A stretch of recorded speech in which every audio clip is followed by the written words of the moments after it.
I teach visual arts, and I've always used a variety of different methods for conducting critiques or peer reviews. This is something that I've done face-to-face a lot, but now I've employed the same tactics, but using Jamboard. I have a sample slide as my first slide with the directions. I try to keep it short and concise. And for this, they're going to upload a photo of their most recent drawing, and they're going to critique 4 of their peers' works using the sticky note feature and a tag peer review, which is telling something you like, asking a question, and giving a suggestion.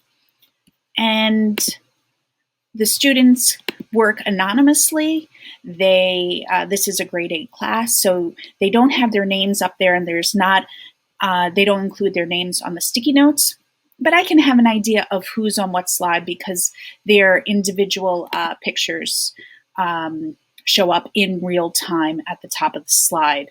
But I can scroll through and see what kind of comments are being made. I can make some anonymous comments, which is sometimes helpful in the beginning when people are a little shy about starting to write comments, and just put a few up there. But they are usually quite respectful and follow the criteria, and a lot of times they give some really good information and tips.